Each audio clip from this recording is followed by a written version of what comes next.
Assalomu alaykum. Kemnaja Forochilov sizlar bilan milliy sertifikatga tayyorgarlik bepul onlayn darslarda birgamiz. Demak, videolarga like bosib, komment yozib, videoni yaqinlarga ulashib qo'ying. Kanalimizga obuna bo'lish esdan chiqmasin. Biz siz bilan fevral oyida bo'ladigan milliy sertifikat imtihonlariga tekinga tayyorlanyapmiz. Shunchaki bizni qo'llab-quvvatlasangiz bo'ldi. Demak, videolarimizni boshladik. Demak, do'stlar, bizda birinchi savol geometriyaga doir. Sharti quyidagicha. Demak, R radiusli doiraning yuzi ikkita konsentrik aylana bilan 3 ta teng bo'lakka bo'lingan. Bu aylanalarning radiuslarini toping. Yaxshi. Demak, mana bu katta aylananing radiusi, ya'ni mana bu yerdan mana bu chekka nuqtagacha bo'lgan masofa bu R ga teng. Demak, bu aylananing radiusi. Va har bir qismning yuzi bir-biriga teng, ya'ni mana bu S1 soha, bu S2 soha va mana bu S3 bular hammasi bir-biriga teng deb yozib qo'yamiz. S1 teng S2 barobar S3 ga teng. Keyin ikkita boyaga mana bu kichkina doiraning radiusini misol x deydigan bo'lsak, unda mana bu kattarog'iniki y. Bizga mana shu x va y so'ralyapti. Yaxshi. Endi biz bilamiz katta butun doiraning yuzi demak pi r kvadratga teng bo'ladi. Endi shundan kichkina doiraning yuzini olib tashlaymiz, ya'ni ayirib tashlashimiz kerak. Nimani? Pi radiusi endi y da, pi y kvadratni va mana shu narsani o'zi nimaga teng bo'ladi? Endi ikkalasini mana bu katta doiraning tagidagini olib tashladik. Mana bu halqa qoladi, S1 halqa. Va o'sha S1 halqa desak, buni S1 halqa desak, shu narsa bu ya'ni kichkina doiraning ham yuziga teng. Pi x kvadratga ham teng bo'ladi. Va yana bitta narsani aytishimiz kerakki, masalan S2 halqani topishimiz uchun pi y kvadratdan ayiramiz nimani? Pi x kvadratni, ya'ni mana bu doira. Shunda bu S2 halqa qoladi. S3 halqani o'zi bu pi x kvadrat keladi. Mana shu uchalasi bir-biriga teng ekan. Yaxshi. Demak, do'stlar, biz boshida aytdik, har bir halqaning yuzi teng dedik, ya'ni teng qismlarga bo'lingan. O'zi butun doiramizning yuzi S teng, demak pi r kvadrat bo'lsa, har bir bo'lakning yuzi uni 3 dan 1 ga teng. Yaxshi. Mana bu yerdan, ya'ni pi x kvadratdan tenglashtiramiz pi r kvadrat taqsim 3 ni. Pilar qisqarib ketadi. X teng, x kvadrat teng, r kvadrat taqsim 3, ikki tomondan ildiz olsak, demak x teng r taqsimda ildiz osti 3 ga teng bo'ladi. Yaxshi. Ana endi mana bu ikkita sohaning yuzi ham teng. Ikkalasini tenglashtiramiz.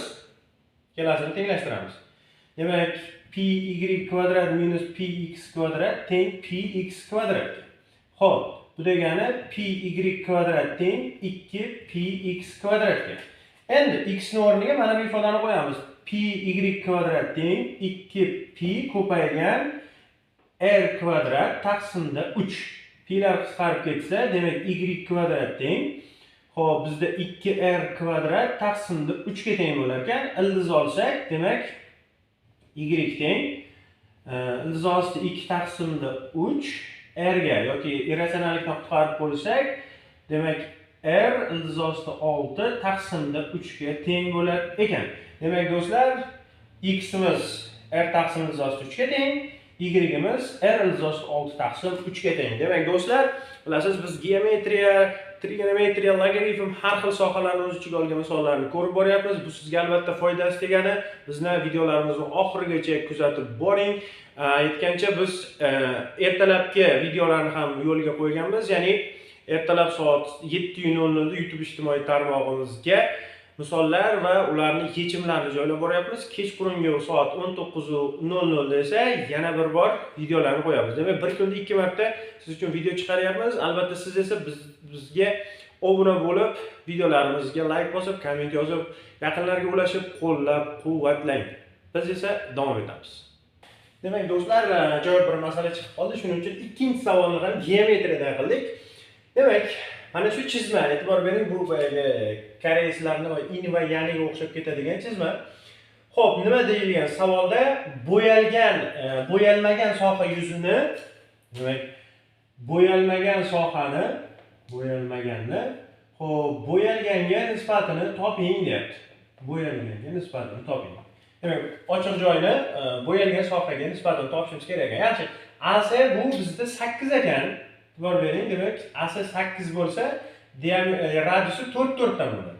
CB 4 bo'lsa, mana bu joy 4 bo'ladigan bo'lsa, unda radiuslari 2 bo'ladi. Chunki bu yerda ham bitta aylana bor, bu yoqda ham bitta doira bor, aylana yoki doira bor.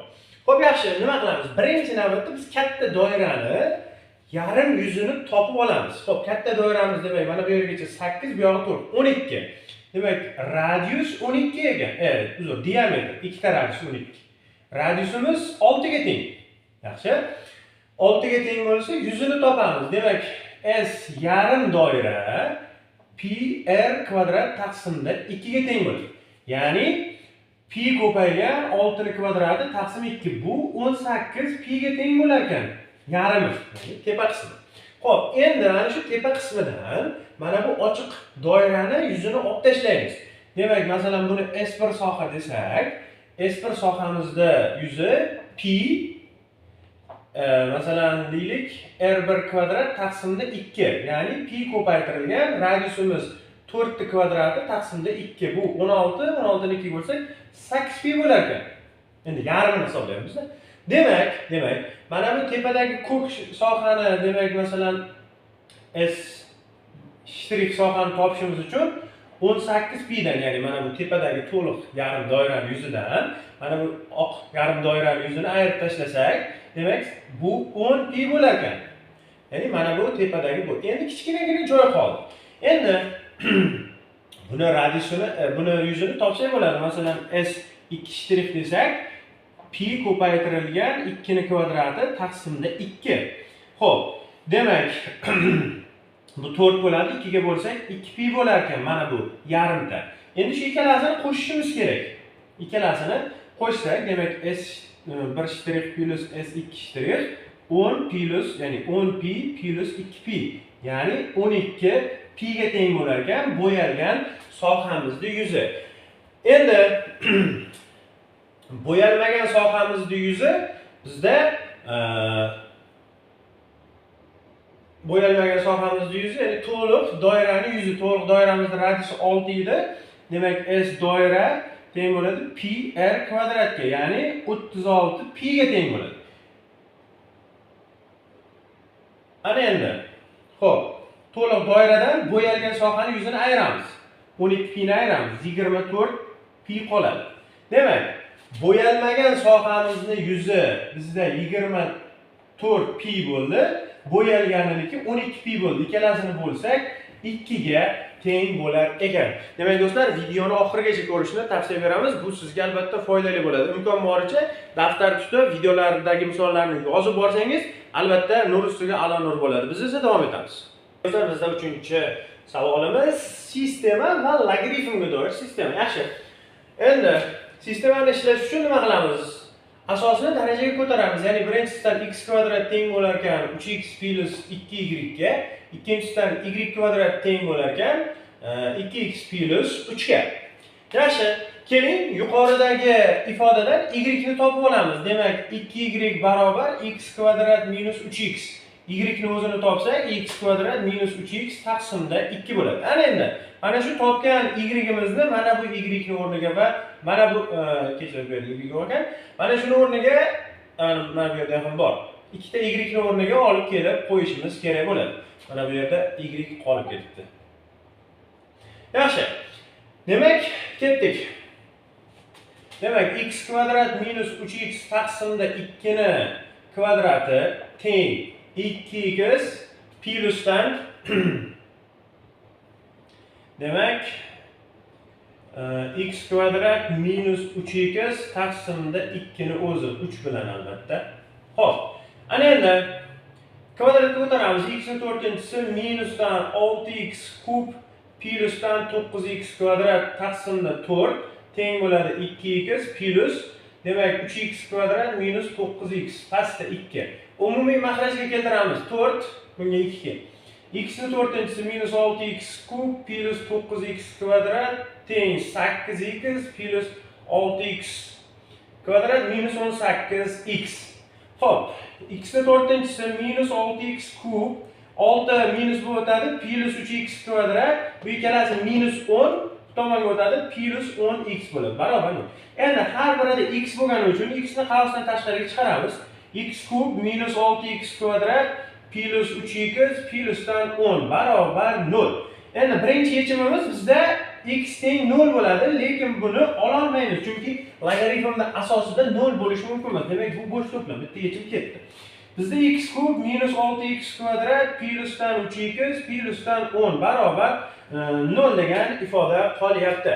Demak, ko'paytuvchilarga ajratib ko'ramiz. Ko'paytuvchiga ajratganda mana bu 10 ni bo'luvchilarga e'tibor berasiz. 10 ni bo'luvchilari 2 va 5 yoki minus 2 va minus 5. Keyin 2 bo'yicha ajratamiz.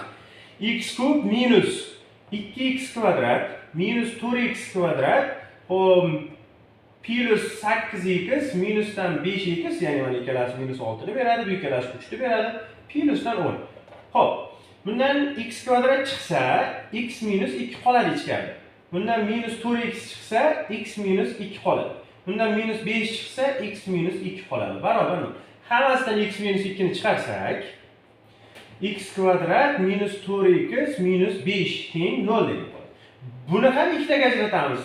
Ajraladi. X minus 2 bu x minus 5 ga x plus 1 ga ajraladi. Demak, bizda 4 ta yechim chiqdi mana. Bunda x1 2, endi bu x2 bo'ladi. x3imiz 5 va x4imiz minus 1. Minus 1 ni ham ola olmaymiz chunki logaritmning asosida bu. Agar logaritm bo'lmaganda mana shu holatda o'zida bo'lganda edi, uni olib ketsak bo'ladi. Lekin logaritmning asosidan keltirganimiz uchun minus 1 ni olmaymiz. Bu xavf uxladi. Bizda ikkita yechim qoldi.